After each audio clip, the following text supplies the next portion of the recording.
ajaloominutid. Saatejuht Mart Helme.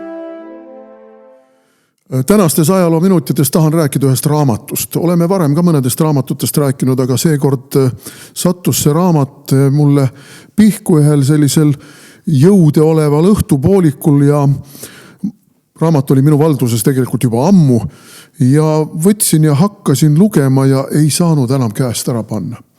Raamat on kohutav. Ma ütlen, see raamat on õudne. See raamat on sünge. See raamat kirjeldab seda, kui kohutavaks võivad muutuda sõjaolukorras inimesed. Ja seda nii võitjate poolel kui kaotajate poolel. Ja seda nii sõjameeste poolel kui tsiviilisikute poolel. Raamatu pealkiri on Põrgutorm.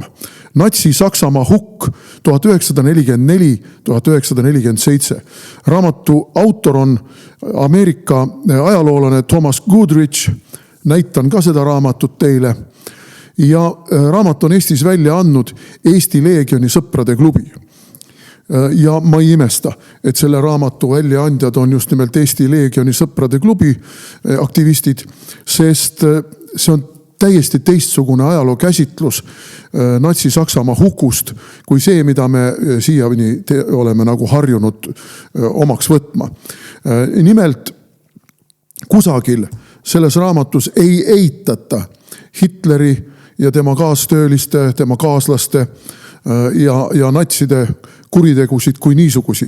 Aga siin tuuakse ka täiesti teine perspektiiv ja nii mälestustele kui allikatele kui ka liitlasriikide tippkohtumistele ja muudele dokumentidele tuginedes täiesti teistsugune perspektiiv, kuidas selles sõjas ja selle sõja lõpul ja selle sõja lõppemise järel kannatasid sakslased ja mitte ainult sakslased, kannatasid ka Saksamaale töölaagritesse viidud või tööjõuna viidud prantslased, poolakad, mis tahes teiste rahvaste esindajad ja kui julmad olid tegelikult liitlasriikide, pean silmas eelkõige siin Ameerika Ühendriikide ja Inglismaa liidreid. Tuuakse ära dokumente ja kõnelusi pealt kuulnud riigijuhtide kaaslaste meenutusi sellest, kuidas Dwight Eisenhower rääkis, kuidas ta vihkab sakslasi. Sellest, kuidas Winston Churchill rääkis, kuidas terve saksa rahvas tuleb hävitada. Sellest, kuidas olid genotsiidi sellised intellektuaalidest pooldajad Ameerika Ühendriikides, Inglismaal, aga ka Prantsusmaal ja mõnel pool mujal, kes rääkisid isegi seesugustest kohutavatest asjadest nagu kõikide saksa meeste ja naiste steriliseerimine. Raamat räägib sellest, kuidas Dwight Eisenhower võttis tihtipeale Lääne-Saksamaal üle endised Hitleri koonduslaagrid ja koondas sinna Saksa sõjavangid, aga ka denatsifitseerimise käigus natsimeelsuses kahtlustatavad või natsimeelsuses süüdistatavad tsiviilisikud, sealhulgas naised, noorukid, ka need, kes olid Hitlerjugendis sõja viimastel päevadel olnud, kuidas neilt tihtipeale ülimalt jõhkrate piinamistega pressiti välja tunnistus sellest, et nad olid natsimeelsed, et nad kuulusid natsiparteisse, ehkki tihtipeale need inimesed ei olnud kuulunud natsiparteisse ja on isegi kurioosseid juhtumeid, kus inimesed näitasid oma natsiperioodi eelset kompartei liikme piletit, aga sellest ei olnud kasu mitte midagi. Neid piinati ikka endiselt ja sunniti tunnistama seda, et nad on natsimeelsed. Kusjuures piinamine ei olnud sugugi mitte niisugune, kuidas ma ütlen, kuidas seda isegi viisakamalt väljendada, teatud inimlikkuse piiridesse jääv, et natukene näljutati ja natukene lasti istuda tooli peal ja ei antud vett ja anti soolast toitu ja võib-olla lihtsalt natukene peksti. Ei, kõige radikaalsemad piinamisviisid, sõna otseses mõttes piinamisviisid, näiteks meeste munandite purustamine püssipäraga või tangidega, meeste kastreerimine, naiste massivägistamine, naiste suguelunditesse mingisuguste võõrkehade toppimine ja muu seesugune. Kusjuures see raamat kubiseb dokumentidest, mis seda kõike kinnitavad. See on nii kohutav.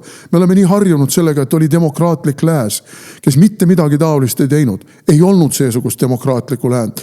Ja paradoks, mis päästis sakslased ja saksa rahva lõpuks kuskil 1947. aastast, 47. aasta järgselt kogu sellest näljutamise, kunstlikust näljutamisest, puudusest, piinamisest ja denatsifitseerimise õudustest oli külma sõja teke. Külma sõja teke, mis sundis ameeriklasi ja britte vaatama Lääne-Saksamaa peale kui puhverriigi peale ja mis sundis Stalinit Ida-Saksamaa okupeeritud piirkonna peale vaatamata kui samuti puhvertsooni peale, millel oli vaja anda teatud majanduslik ellujäämine, teatud motivatsioon elanikkonnale töötada, elada, lapsi sigitada, relvajõududes teenida. Külm sõda võib öelda, et suuresti päästis sakslased surnuks näljutamisest ja surnuks piinamisest. Päästsid ka julged intellektuaalid, sealhulgas tuleb muidugi anda tunnustust Punase Risti aktivistidele ja päästearmee aktivistidele, kes käisid sõjajärgsel Saksamaal ja kogesid seda nälga, seda puudust, seda üleüldist vägivalda, mis elanikkonna kallal toimus ja viisid selle ajakirjandusse, viisid selle avalikkusesse, tõid avalikkust vapustavaid näiteid kõikidest nendest kuritegudest ja seda nii ida pool kui lääne pool. Nüüd kõige masendavam selle asja juures on aga see, et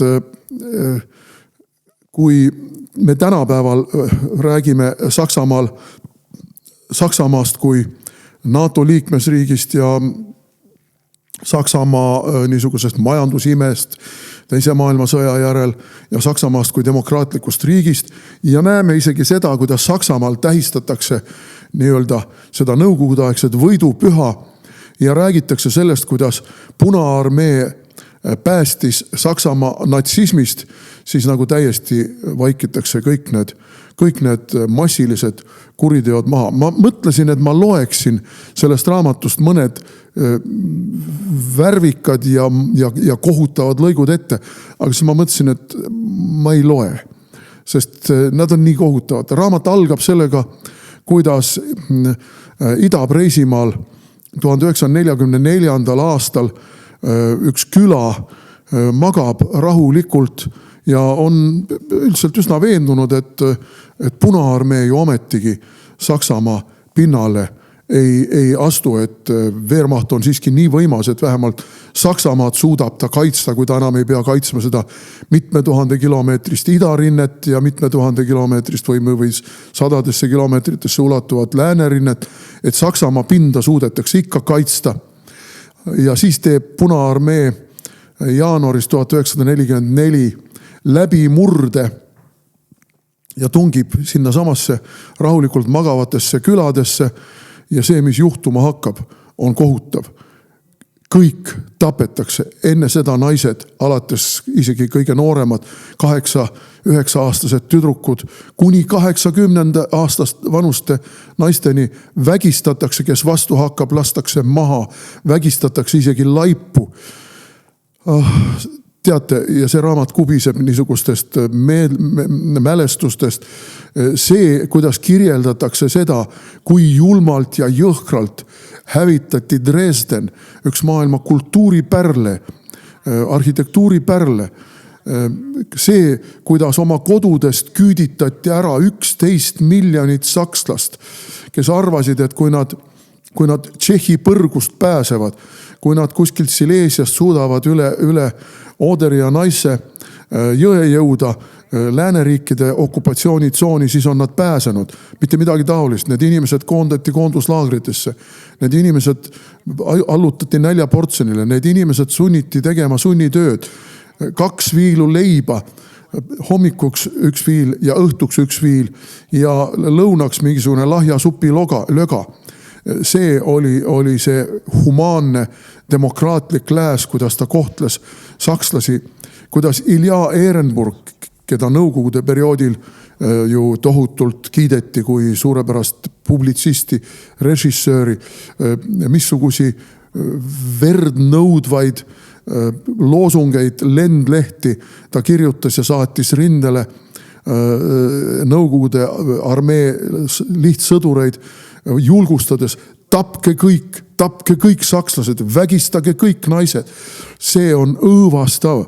Nii et kokkuvõttes sellest raamatust, see raamat ütleb, et tegelikult olid ohvrid selles sõjas kõik. Nii sakslased kui ka need lääneriikide sõdurid, kes neid julmusi toime panid, sest nendel julmustel oli tollaste lääneriikide valitsuste heakskiit. Aga ka Nõukogude armee sõdurid, kusjuures kiidetakse mõlema poole rindeüksusi, nii Ameerika poole, Briti poole rindeüksused kui ka Nõukogude rindeüksused. Rindeüksused olid harjunud sellega, et nad pidid olema kogu aeg valvel.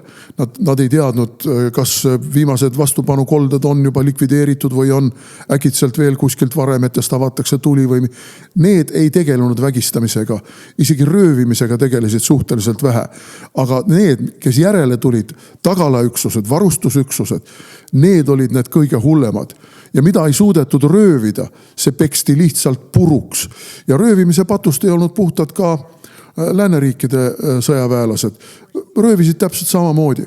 Ehkki lääneriikide pragmaatilisem suhtumine oli selline, et seal esimesena püüti käsi peale panna eelkõige igasugustele tehnilistele dokumentidele, võimalikud igasugused relvade projektid, raketitööstuse projektid, kõik seesugused uued lennukimudelid ja võime veendunult väita, ja seda ka siin raamatus kinnitatakse, et suur osa sellest, et Ameerika tegi sõjalises plaanis teise maailmasõja järel väga kiire kvalitatiivse hüppe, tulenes sellest, et oli võimalik oma sõjauuringutele, oma inseneritehnilistele uuringutele lisada sakslaste sõja- ja insenertehnilised uuringud uute relvaliikide väljatöötamisel, sealhulgas raketitehnoloogiad ja muu seesugune. Aga loomulikult rööviti ka kõike muud, millele käpp peale õnnestus panna. Ja võib-olla kõige humaansemana nendest okupantidest tuuakse esile britid ja Briti aristokraadist väejuht Montgomery, kes Monty, nagu teda rahva hulgas hüüti, kes keelas oma sõduritel niisugused vägivallateod ja tõsi küll, ka britid koondasid sõdureid ja tsiviilelanikke töölaagritesse ja muudesse laagritesse, kus nende käsi ei käinud just roosiliselt, aga niisugusi jõhkraid piinamisi, nagu ameeriklased, prantslased ja venelased korda saatsid, oli brittide puhul oluliselt vähem. Seega, kui te soovite oma sellist ajaloopilti, oma ettekujutust, oma teadmisi teise maailmasõja lõpust ja sellest, kuivõrd õudseks võib muutuda inimloomus, kui tal lastakse nii õudseks muutuda, siis lugege seda raamatut Põrgutorm, Thomas Goodrich. See väärib lugemist. Et olla inimene, tuleb lugeda sellest, kuidas ollakse mitte inimesed. Ja läheme muusikapalaga samuti teise maailmasõja aegsesse perioodi. Saksa šlaager ei ole tänapäeval enam kuigi populaarne žanr muusikas ja saksa selline kultuurihaare globaalselt ei ole ka loomulikult nii suur, kui ta oli 30-ndatel, 40-ndatel aastatel. Aga üks laul on kindlasti tuttav ka Eesti kuulajale, see on Lili Marleen. Väga tuntud šlaager, seda on ka eesti keeles teinud siin mitmed kollektiivid. Ma arvan, et kõige sobivam on, kui seda laulab meile Marlene Dietrich, kes hiljem, tõsi küll, tegi ju ka väga hiilgavat karjääri Ameerika Ühendriikides peale sõda, aga kes oli ka Saksamaal sõja ajal ja sõja eel väga tunnustatud ja populaarne ja armastatud artist.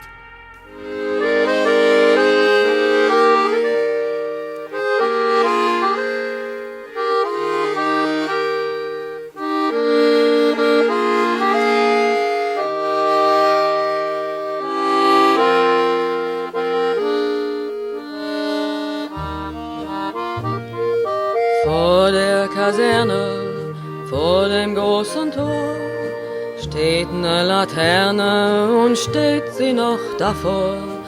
Dort wollen wir uns wiedersehen. Bei der Laterne wollen wir stehen wie einst Lili Marleen, wie einst Lili Marleen.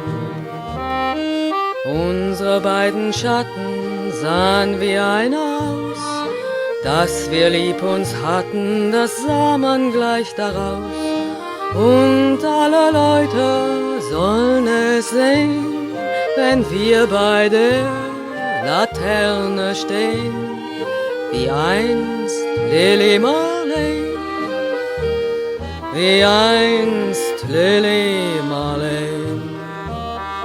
Deine Schritte kennt sie, deinen schönen Gang.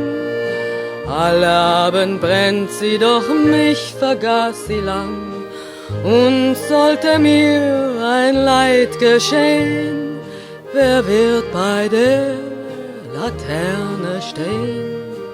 Mit dir, Lili Marleen, mit dir, Lili Marleen.